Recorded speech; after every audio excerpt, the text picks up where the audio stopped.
오늘 말씀 제목은 이삭이 복을 받다라는 말씀 제목 가지고 함께 하나님의 은혜를 나눠 보도록 하겠습니다. 이삭이 하나님의 말씀에 순종해서 그랄 땅에 거했습니다. 이삭이 그랄 땅에 거하면서 농사를 지었는데 그 해에 100배나 얻었고 여호와께서 복을 주심으로 그 사람이 창대하고 왕성하여 마침내 거부가 되었습니다. 이삭은 원래 농사 짓는 전문 농사꾼이 아닙니다. 사람들은 생각하기를 농사를 아무나 짓는다고 생각하는데 실제로 그렇지 않습니다. 요즘 기농하시는 분들이 많이 있는데 아무런 준비 없이 기농했다가 실패하는 사람들을 많이 보게 됩니다. 농사도 씨를 뿌릴 때가 있고 비료를 줄 때가 있고 또 약을 줄 때가 있습니다. 제때 이런 것들을 해주지 않으면 가을에 풍성한 열매를 얻을 수가 없습니다. 특별히 이런 것들은 작물마다 다르고 같은 작물이라도 지역마다 다를 수 있습니다. 지역마다 특색이 있고 환경이 다르기 때문입니다. 그래서 어떤 지역에서 농사를 하려면 그 지역의 특성을 잘 알아야 되고 그 지역 사는 사람들의 도움이 절대적입니다. 농사에 대해 많이 알아도 그 지역에 적응하려면 시간이 걸립니다. 다시 말씀드리지만 농사는 절대로 아무나 짓는 것이 아닙니다. 농사도 나름대로 전문성이 필요합니다. 그런데 이삭은 전문 농사꾼이 아닙니다. 이삭의 원래 직업은 목축입니다. 가축을 치는 사람입니다. 그런데 이삭이 그랄 땅에 거하면서 그 해에 농사를 지었습니다. 어떤 작물을 지었는지 정확하게 알 수는 없습니다. 중요한 것은 농사하여 100배를 얻었다는 것입니다. 100배를 얻었다는 것은 다른 사람보다 100배의 수확을 올렸다는 말인지 아니면 이렇게 한 알을 심었는데 그 한 알에서 100배의 수확이 나왔다는 말인지 정확하게 알 수는 없습니다. 아무튼 다른 사람과 비교할 수 없는 엄청난 양의 수확을 올렸다는 것입니다. 특별히 이 시기에 가나안 땅은 큰 가뭄이 들어 먹을 것이 없었습니다. 곡물 가격이 엄청나게 폭등했을 겁니다. 가뭄이 계속되어서 농사를 포기하는 사람들도 속출했을 것입니다. 그런데 이삭이 농사했는데 엄청난 수확을 거두었습니다. 그래서 이삭은 단숨에 거부가 될 수 있었습니다. 만약 당시에 현금이 유통되었다면 그 일대의 현금은 이삭이 다 싹쓸이 했을 겁니다. 이것이 가능했던 이유가 무엇입니까? 여호와께서 이삭에게 복을 주셨기 때문입니다. 이삭이 하나님의 말씀에 순종해서 애굽으로 떠나지 않고 그랄에 머물렀기 때문입니다. 그러자 하나님께서 역사하시고 이삭의 삶 가운데 개입하셔서 그가 부자가 될 수 있었습니다. 양과 소가 때를 이루고 종도 힘이 많았다 성경은 말하고 있습니다.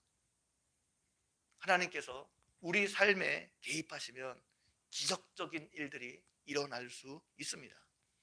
이삭에게 역사하셨던 것처럼 초자연적인 그런 역사가 일어날 수 있습니다.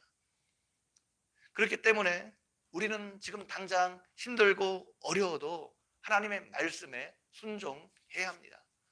하나님의 말씀에 순종하는 것이 지금 당장은 손해보는 것 같고 어려움 당할 것 같이 보여도 하나님의 말씀에 순종해야 합니다. 하나님께서 우리가 순종하면 우리의 삶 가운데 직접적으로 개입하시고 역사하기 때문입니다. 문제는 이삭이 부자가 되었을 때에 그 주변에 있는 그랄 사람들이 그것을 함께 축하해 주지 않았습니다.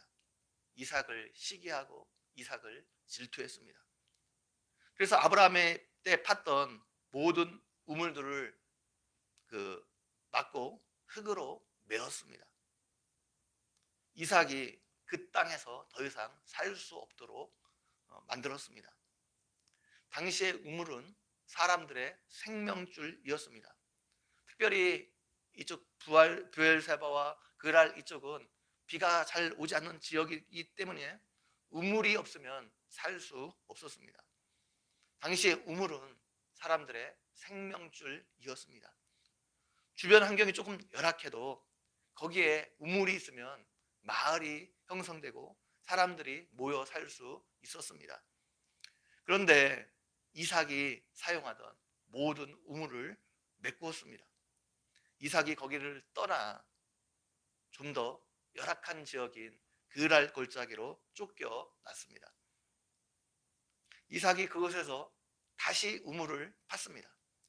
아버지 아브라함 때 팠던 우물을 다시 판 것입니다. 이 우물은 아브라함이 죽은 후에 블레셋 사람들이 메었던 우물입니다. 블레셋 사람들이 그 우물을 메운 것은 더 이상 거기에서 물이 나오지 않았기 때문입니다. 그런데 이삭이 이 우물을 다시 파자 물이 나온 것입니다. 이삭이 그 우물을 아버지 때 부르던 이름으로 불렀습니다.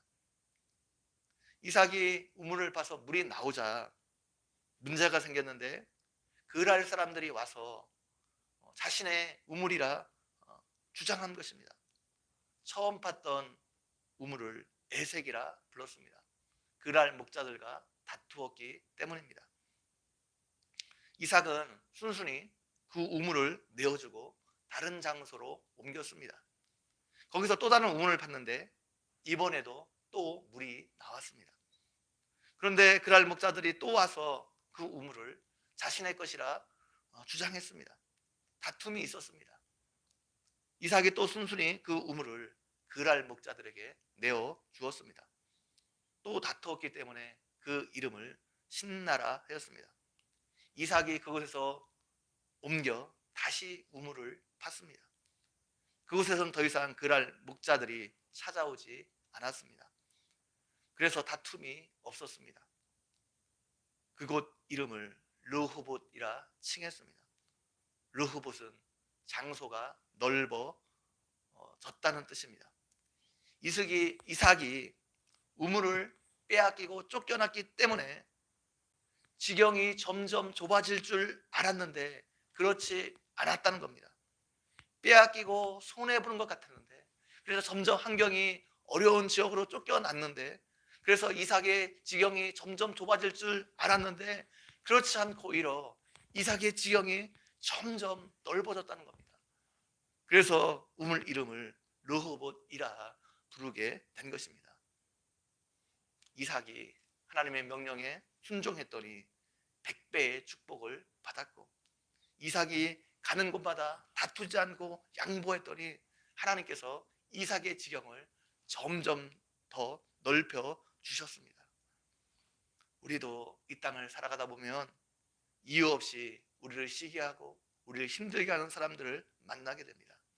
우리가 그 사람들 용납하고 양보하게 되면 당장은 손해보는 것 같고 당장은 어려워지는 것 같지만 하나님께서 역사하셔서 이삭에게 은혜를 허락하셨던 것처럼 오히려 그것들로 인해 우리의 지경이 넓어지는 은혜를 경험하게 될 것입니다.